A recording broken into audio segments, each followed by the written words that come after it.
अब सुरेंद्र राजपूत जी आपके पास, संजय जी आपके पास आऊंगी। 52 से आप उठ रहे हैं, 74 पर अटक रहे हैं। लगातार तीसरी बार भारतीय जनता पार्टी और नरेंद्र मोदी आपको इतनी करारी शिकस्त दे रहे हैं कांग्रेस पार्टी को। आप सोचिए ना सर, 75 भी नहीं पहुंच पा रहे हैं। 75 एक रिस्पेक्टेबल नंबर होता है। सवाल यह है कि क्या कांग्रेस को अपने अस्तित्व के लिए अब इस देश में बहुत इंतजार करना पड़ेगा? 2047 तक का प्लान बता रहे हैं मोदी जी। आप लोग स्पीड से चलते रहे तब तो अटके रहिएगा। अंजना जी, मोदी जी क्या बता रहे हैं इससे हमें बहुत विशेष फर्क नहीं पड़ता, लेकिन हाँ, आप क्या बता रही हैं इससे जरूर हम उस पर जवाब देते हैं। ठीक है। कहते हैं ना कि आज आप 43 और 41, तो मैं आपके इस सर्वे को सलाम करता हूं और आपका सर्वे मैं मानता हूं। आज 6 महीने पहले इलेक्शन से या 9 महीने पहले इलेक्शन से आज आप 43 पे ले आए एनडीए को, 43% पे, और क्या नाम, इंडिया को 41 पे ले आए। हम नहीं लाए, मतलब वोटर सर्वे है। आप लाए का मतलब मैं इस समय तो आप ही से चर्चा कर रहा हूं ना। अभी 6 महीने बाद यही आंकड़ा टर्न अप बिल्कुल उल्टा हो जाएगा। जिम्मेवारी से कहता हूं, क्योंकि अभी शुरुआत हुई है। आंकड़ा है जब ये 41, इंडिया जो है 43 जाएगा और एनडीए 43-41 आएगा, तो आप क्या जिम्मेवारी से इस बात को कहेंगे कि हम 306 आएंगे और एनडीए जो है 193 आएगा? एक चीज को बहुत मैं जिम्मेवारी से पूछ रहा हूं, संजय भाई भी बैठे हुए हैं और आपसे बहुत ध्यान से सुन ठीक रहे है हैं ना आपको। हाँ, 43% जब हम आ जाएंगे, क्योंकि हम बढ़ रहे हैं, आप 306 पहुंचेंगे। हाँ, और ये 193 भाई, आप ही 193 या 74? 193 भाई, एनडीए की बात हो रही है ना। आपको मैं बताऊं, जैसे एनडीए और इंडिया की बात हो रही थी ना, तो ये 193 और हम जो है 306। अच्छा, तो एक चीज की बड़ी हम स्पष्टता चाहते हैं कि हम बढ़ते हुए हैं। हमारी तरफ बिहार में भी और उत्तर प्रदेश में भी एक कहा जाता है कि चढ़त राजा उतरत ग्रह। नरेंद्र मोदी जी राजा की तरीके से 2014 से चढ़ रहे थे, अब वो ग्रह की तरीके से उतर रहे हैं। कर्नाटक ने भी बता दिया और हिमाचल ने भी बता दिया और आपके सर्वे ने भी बता दिया। कहां नरेंद्र मोदी जी को पिछली बार 49%, 50% सीटें वोट मिल रहे थे, और कहां इस बार अभी 43 पे रह गए हैं और इंडिया जो है 41 पे आ गया। अब आप आ जाइए, महाराष्ट्र की बात आपने करी थी, तो महाराष्ट्र में जो परिस्थितियां हुई हैं, सुधांशु भाई बड़ी बड़ी बातें कर रहे थे।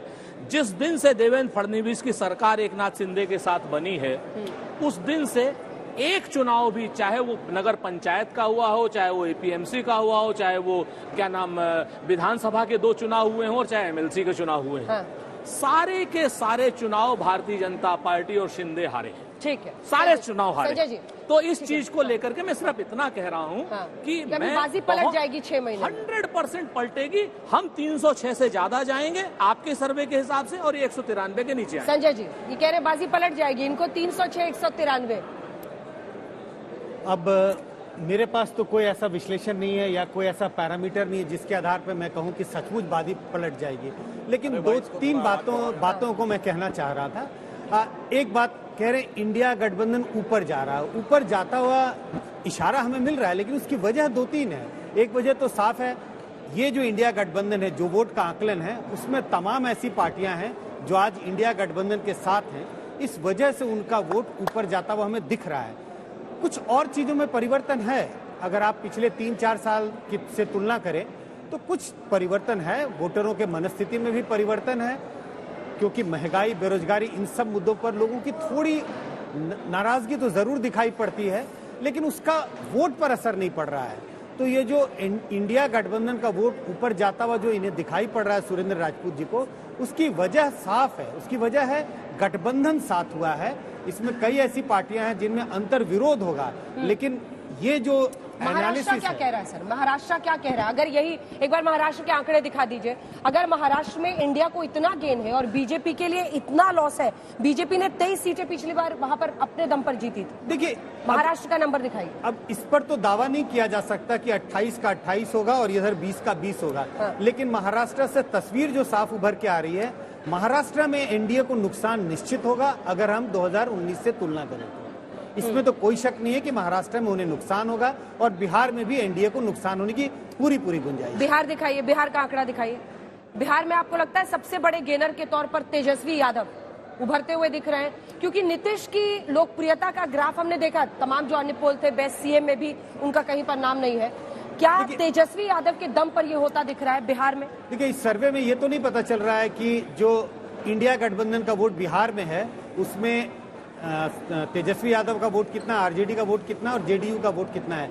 लेकिन अगर हम पिछले चुनाव के नतीजों के हिसाब से देखें, जो पिछला विधानसभा चुनाव हुआ उसको अगर आधार माने या उसको कुछ संकेत उससे लें, हाँ। निश्चित रूप से आरजेडी का प्रदर्शन जेडीयू के प्रदर्शन से बहुत अच्छा था। इस आधार पर मुझे लगता है कि जो भी इंडिया गठबंधन के सहयोगी बिहार में होंगे उसमें आरजेडी सबसे आगे होगी और जेडीयू दूसरे नंबर पे दिखाई देगी। कर्नाटक लेकिन कुछ और कह रहा है सुरेंद्र जी। कर्नाटक पर जो आपने आंखें बांध ली, पट्टी डाल दी, कर्नाटक का आंकड़ा एक बार इनको दिखा दीजिए, क्योंकि पिछली बार 25 सीटें आई थी और मुझे लगता है यहाँ पर एक बार फिर से अगर वो 23 सीटें ला रहे हैं, सिर्फ 2 सीटों का नुकसान हो रहा है, तो काहे के बम बम हो रहे हैं? 2 राज्यों से थोड़े ना आपकी नैया पार हो जाएगी। बिल्कुल सही कहा अंजना जी। हम आपको पहले तो बिहार के बारे में बता दें कि पानी में जितना लाठी मारिए पानी अलग नहीं होगा। बिहार में एनडीए और इंडिया की लड़ाई है। हाँ। और इंडिया वहां पर चाहे तेजस्वी जी हो वो भी इंडिया है, नीतीश जी भी और कांग्रेस भी इंडिया है। तो आप नीतीश जी को डंप मत करिए। नीतीश जी हमारे बहुत बड़े नेता हैं। सबके सामूहिक प्रयास में 40 में से 39 सीट जीतेंगे। हम आपको जिम्मेवारी से कह रहे हैं 39 एकदम 39। इस चीज को आप लिख लीजिएगा, वहां पर हम बहुत श्योर हैं। डेट और सब कुछ रिकॉर्ड कर बिल्कुल रिकॉर्ड कर लीजिए। 39 आउट ऑफ 40 कह रहे हैं। ठीक है ना, हम 39 जीत देखिए संजय जी भी कभी मुस्कुराते नहीं है, लेकिन आज मुस्कुरा रहे हैं वो। मैं कह रहा था सुरेंद्र जी वो एक सीट बताई दीजिए जो नहीं जीत पाएंगे। और संजय जी की मुस्कान बहुत दुर्लभ है। कुछ मैं आया कह मन में उनके रहा बोलने था वो सीट बताई दीजिए जो नहीं जीत कोई पाएंगे। एक लोकतंत्र है, कोई हम भाजपा के तरीके से थोड़े हैं कि कांग्रेस मुक्त भारत, कहीं ना कहीं इनको देंगे। तो दूसरी बात, जैसे पिछली बार आपने कांग्रेस को 1 दिया था, वो 1 इस बार आपको दे। और सुनिए, अब कर्नाटक अपमान का बदला ले गया। बिल्कुल। अब कर्नाटक का सुन लीजिए। कर्नाटक में अभी हमारी यहाँ पे तो गलत होगा हमारा सर्वे। नहीं हम बिल्कुल, हम ना सर्वे को हम सही कह रहे हैं ना गलत। हमने तो आपसे कहा ना आज सर्वे है आपका, 6 महीने बाद हम 43 पे आ जाएंगे और एनडीए 41 पे आ जाएगा। हम तो इस बात को कह रहे हैं ना। अब जैसे जैसे हमारी सरकार वहां अन्योदय योजना लागू करेगी, सारी चीजें लागू करेगी, तो आप इस चीज को देख लीजिएगा कि अगले 6 महीने में आपका स्वयं का आंकड़ा 23, हम 5 हो। कर्नाटक के दम पर इस पूरे विपक्षी गठबंधन इंडिया में बहुत ताकत आई। कांग्रेस पार्टी की उस जीत से इतने उत्साहित थे तमाम विपक्षी नेता, और उसके बाद से बेंगलुरु में दूसरी बैठक हुई पटना के बाद। क्या कर्नाटक ने एक रास्ता खोल दिया है इस देश में, और जो आप लोग कहते हैं कि इनविंसिबल, हरा ही नहीं सकते मोदी को, वो जो एक भ्रम था उसको तोड़ दिया है कर्नाटक ने। देखिए, मैं तीनों राज्यों का जवाब देता हूं। महाराष्ट्र में जो पहले 2 गठबंधन थे, जब हमारा शिवसेना का था और एनसीपी कांग्रेस का था, दोनों की तासीर एक थी, कार्यकर्ता और वोटर की। दोनों का कार्यकर्ता हमारा और शिवसेना का हिंदुत्व के नाम पे था, और एनसीपी तो पहले कांग्रेस की थी। ठीक है। परंतु पहली बार विपरीत तासीर में चुनाव होगा। दूसरा, शिवसेना का पैन महाराष्ट्रियन इंपैक्ट नहीं है, उसका सर्टेन एरिया में इंपैक्ट है जहां से वो जीते थे। आज वो उस महाविकास आघाड़ी में कहेंगे मुझे सारी सीटें दे दो। अब अगर सारी सीटें वो दे देंगे तो समस्या, और अगर सीटें नहीं देंगे तो शिवसेना का इंपैक्ट ही बाकी जगहों पे उतना नहीं है कि वो जीत सके। इसलिए एक व्यवहारिक बात आएगी। अब बिहार का उदाहरण देता हूं। ठीक है। सपा बसपा गठबंधन इसलिए नहीं हो पाया था कि जमीन के ऊपर दोनों के वोट वाले, यानी जो वर्ग जिसका प्रतिनिधित्व करते हैं, आज संघर्ष उनका है सत्ता के लिए। बिहार में आज जदयू और राजद जिसका गठबंधन, जिसका प्रतिनिधित्व करते हैं, अरे भाई उस समय, मैं नाम नहीं लेना चाहता, एक वर्ग के डोमिनेंस के खिलाफ ही नीतीश कुमार बाहर आए थे, और आज धरातल पे उनका संघर्ष है। इतनी आसानी से वोट ट्रांसफर नहीं होता। दूसरा, जब नीतीश कुमार जी ने यह कह दिया कि वो अब आगे नहीं लड़ेंगे, तेजस्वी फ्यूचर रहेंगे, तो उनका समर्थक वोटर कंफ्यूज हो गया है, क्योंकि वो कोई संगठनात्मक पार्टी तो है नहीं। उसे लग रहा फ्यूचर क्या होगा, तो जदयू का वोटर किधर जाएगा ये देखने की बात होगी। अब कर्नाटक का उदाहरण देता हूं। कर्नाटक में देखिए, हम हारे थे, मगर अपना सबसे तगड़ा वोट बैंक 75 साल का 36% लेके आए थे। 5% वोट इनके पास जेडीएस का गया था। अब जेडीएस तो लड़ाई में नहीं है, 2 कारणों से गया था। एक तो यह था कि उनको लगा था डीके शिव कुमार बन सकते हैं सीएम, तो वो कलिंगा वोटर ने वोट कर दिया था। दूसरा, उन्होंने जो अपना सांप्रदायिक कार्ड खेला था।